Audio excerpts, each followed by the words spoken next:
Okay, it's time for the fourth macroorganic biomolecule, the proteins. We're going to hear a lot about protein throughout the semester, and so we might as well introduce it now.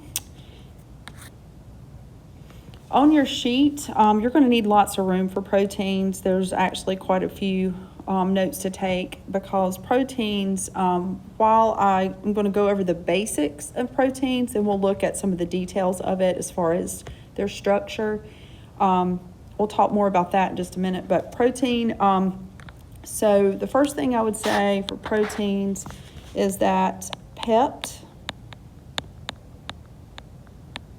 means protein. And what's going to link these monomers, which are the amino acids, to each other are actually going to be peptide bonds. That's the type of covalent bond.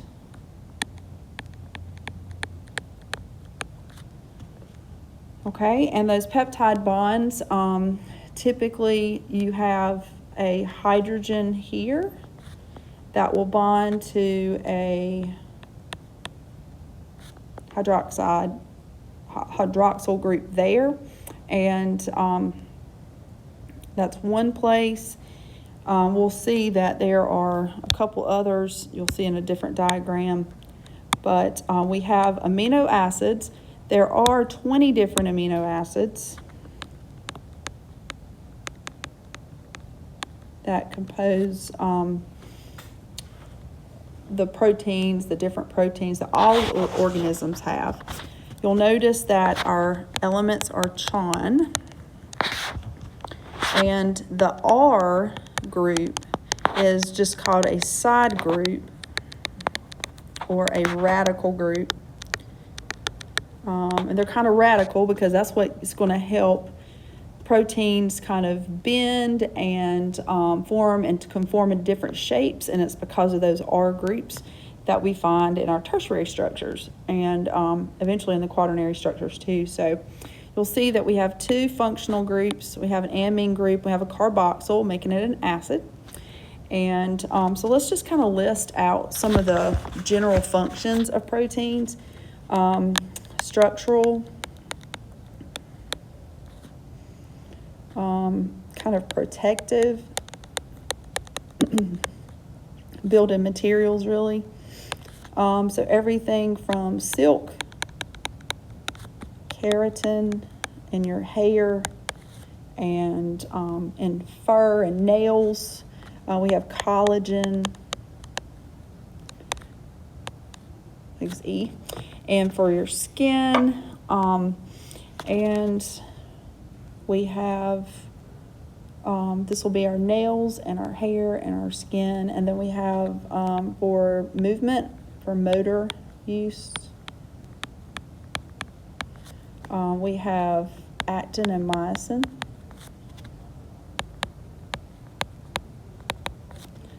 And is muscle, and that is in skeletal muscle. We have like a little flagellum, a sperm tail,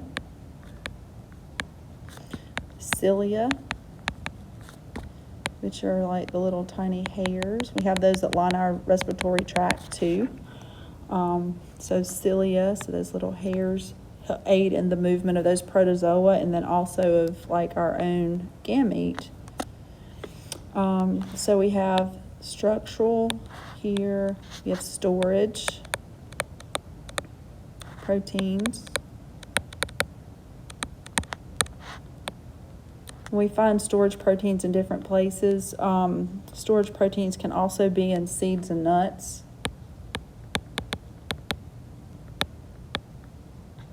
And we even have storage proteins in our bodies. So protein, and I'll continue, but protein, you'll notice, is they're not energy sources. And so sometimes people get those confused. So when you think about energy sources, you should think carbs and lipids. Carbs, number one, lipids as a backup for long-term use. But, proteins get a lot done. We have metabolic proteins. And those metabolic proteins are like enzymes. And enzymes, we know, catalyze chemical reactions. And we'll be talking a lot about enzymes. Okay, these are also called regulatory.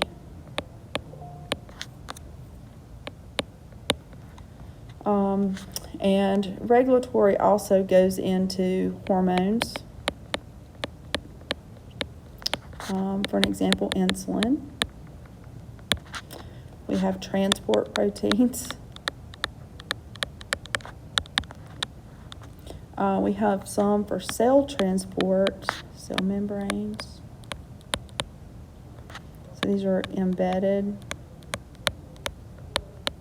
in cell membranes. Also, we have hemoglobin, which is a protein that is in red blood cells that carries oxygen, has bonding sites for oxygen.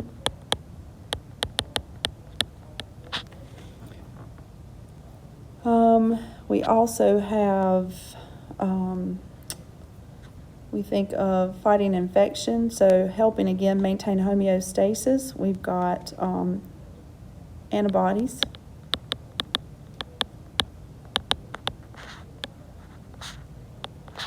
To help immune system to recognize specific pathogens. So again, pathogens are those organisms that cause disease. So that just gives you kind of a little bit of a background. And there's many other proteins, but we'll kind of leave that there for now. Okay. So this is just kind of reiterating some of those things we just mentioned about protein function. And so the key part about protein function is it is determined by the gene sequence. We mentioned CHON already. So let's look at the basic molecular structure of proteins, and then we'll get into kind of how they get this way. All right, so here's just the generic amino acid. We talked about the parts. There's 20 of them. And I believe we already covered all of that, actually. So sometimes we'll find a sulfur located here at this radical group, a sulfhydryl. Okay, so let's look at polymerization. How do we combine these amino acids? Excuse me. So like mentioned earlier, what's going to happen here is that the hydroxide group or the hydroxyl group and a hydrogen from an amine group are going to actually link up. And when they do, of course, they're going to form water. And it forms what we call a peptide bond. So you can see what happens is this bond is directly a C and an N, because we're getting rid of the hydrogen and the oxygen. And so when they link up, this is called a peptide bond. Okay, and basically when we have the amino acids, so let's bring it back to when you were talking about in your first year class, we're talking about the link to DNA. And basically, this is where it is. So it's determined, it says the protein shape. Okay, so its conformation is what we call it. So the shape of a protein, is its conformation. Is determined by its polypeptide chain. But I would go even further than that. The polypeptide chain is determined by the sequence of DNA. Okay, so we have a DNA gene, and I'm going to really make it simple. We're going to go back to like your first year class. So let's see. Okay, so let's just say this is part of a gene. We know it would have a complementary strand opposite that, but this is a coding strand, meaning it's going to be a recipe for making a real protein. And so remember how we divided them into threes. And so mRNA has to be made from DNA's instructions.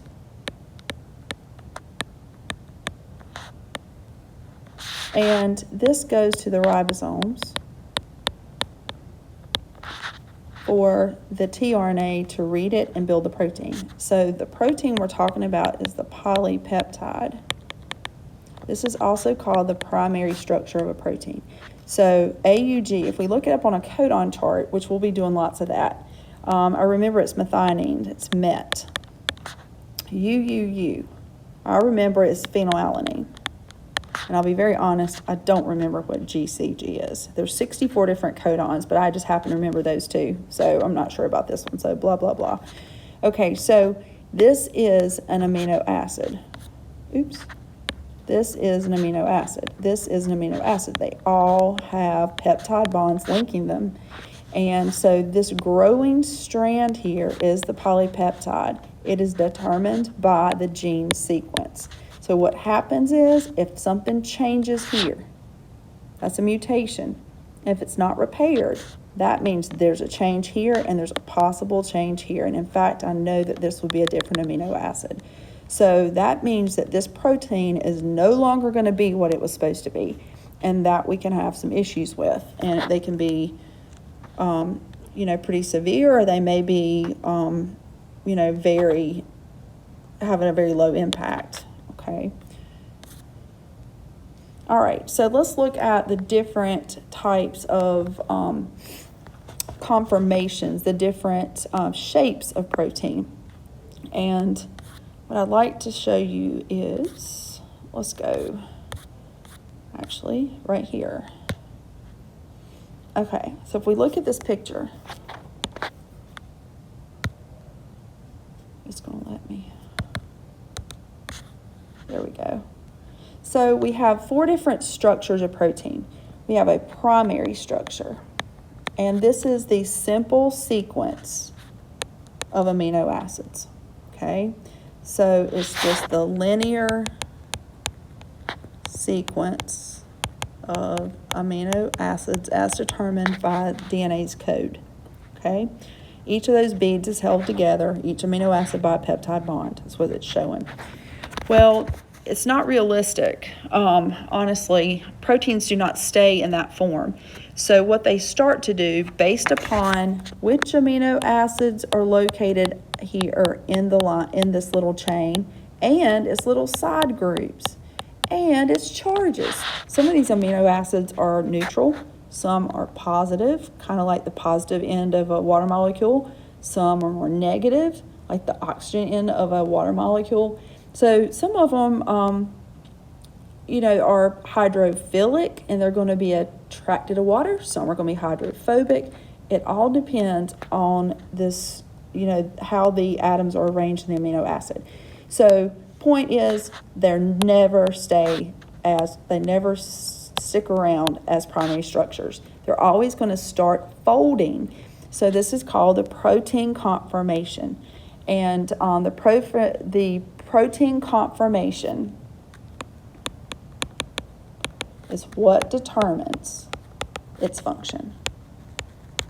If there's a problem with the conformation, either an environmental issue that's caused the protein to break down or denature, or if it's genetic, then you won't get the same protein and it's not going to be able to fully function the way it's supposed to. Okay, so secondary structures. We have 2. We have one that is shaped like a spring. The one that's shaped like a spring we call alpha. Okay, so alpha helix. Okay, so here's the spring shape. What you need to know about that one is it is like a coil, and this primary structure up above, if it were to become an alpha helix, it starts to coil because there are hydrogen bonds between every 4th amino acid. Okay, so here's a hydrogen bond, here's another hydrogen bond. So these are hydrogen bonds between every 4th amino acid, and that's what causes it to form that spring shape. Okay, you can also, as a secondary, be a beta a Greek beta, sheet. Okay, so alpha helix, beta sheet. And so for an alpha helix, we have every fourth amino acid, but for a beta pleated sheet, basically there are hydrogen bonds between multiple of these. So what we have is repeated hydrogen bonds along the strand. And that's what I'd like to show you down below. Okay, so an example of this is keratin in your hair. And so if we look down here, this is talking about keratin and how it can vary. So we have here with the person that has straighter hair, okay, and the person on the right is actually has gotten a perm. That's not like naturally curly hair. And this keratin, the genetic code determines if her hair is going to be straight. And keratin is going to still be this pleated sheet, so it's not like it's going to be, it's kind of fibrous protein. So these are primary, so fibrous.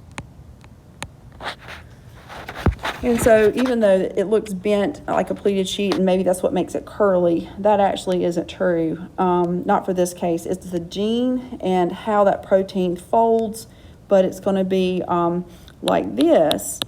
But when someone gets a perm, or they chemically either curl their hair, or if you have curly hair and you get a perm to try to relax your hair, what happens is it disrupts these connections, y'all. And because of that, it's going to give you, disrupt those bonds. And that's what causes the hair to then curl. It kind of like relaxes it and it kind of opens it up and then it starts to curl. So that's primary, secondary. All right, tertiary. Tert. So tertiary. All right, so what you notice is with this one, we go back up, what a tertiary is still a primary that has been, forms helices or the pleated sheets. It's the same one, but what's happening is that it's starting to fold on top of itself. And what's causing it to fold is the interactions between the side groups. Okay, so these side groups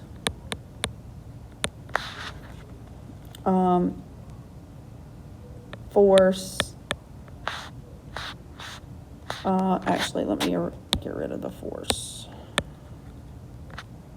Let's just say that they interact to stimulate folding. Okay, and you can see it starts to twist and turn on top of each other. Well, there's different factors that determine this folding. So let's see, I want to go backwards so you can see that.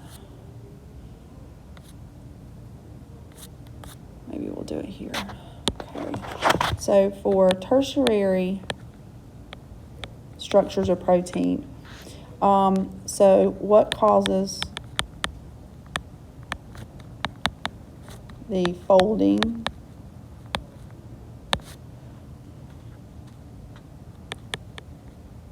Let's put that produces these structures. Okay. So one is some amino acids are hydrophobic. So they move to the center of the fold. They're afraid of water, so they're going to be folding into the center of the folding structure. So so they move into, it's kind of like just thinking about they repel, and it's like they're repelling, moving away from the water, into the center of the molecule. Okay. All right, so hydrophobic interactions are one of those. Alrighty.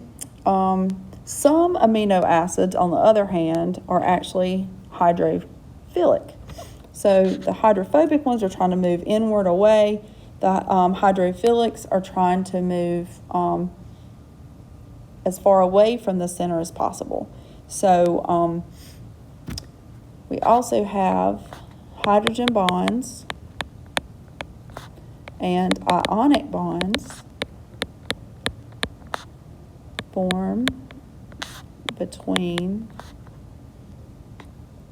the positive and negatively charged amino acids in the same way that water is attracted to itself with those interactions. We also have a cool interaction that happens between cysteine amino acids. The name is cis, or cysteine amino acids. Adjacent or beside each other will form strong covalent bonds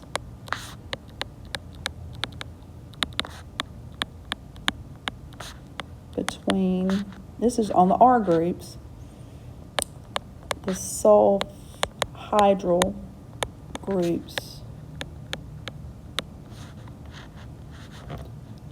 And those will be on those R positions. So between their sulfhydryl groups, creating disulfide bridges. Okay, so you can see that it's these interactions between them as they twist and fold that are going to cause them to form into their tertiary conformation. So why this is important is bring it on back to the DNA. So the DNA determines which amino acids are in the order that they're in. And then that's what's going to decide where all this stuff is positioned and what their chemical properties are. So it's not by chance that they are located where they are. I want to show you on a diagram here because we can wrap it up. Here is one of those disulfide bridges. You can't see the full amino acid that's here. This will be a cysteine and a cysteine here, cysteine. And this is called the disulfide bridge. Okay. And over here is a hydrogen bond. And so you can see that. Let's see. This is actually a hydrophobic interaction up here. How it wants to kind of turn towards the middle. And okay, let's see. And the last one, I'll do it real quickly, is quaternary structure. Okay, a fourth level structure. And this is a really big kind of globular protein. Okay, kind of a globular. Oops. So let me, globular proteins. And while the first, second, and third are just the same strand of polypeptides, okay, it's just one strand that's just eventually changes and contorts and folds on top of itself. The quaternary, they are composed of 2+ polypeptides bonded and twisted together. So you have to have different polypeptides to actually make this, which means there's probably 2 genes that help to determine that structure. So we have enzymes, what could be. Enzymes are globular. Hemoglobin is globular. Antibodies are globular. to name a few. Going back to hemoglobin, what's wild about hemoglobin is y'all remember learning about sickle cell anemia.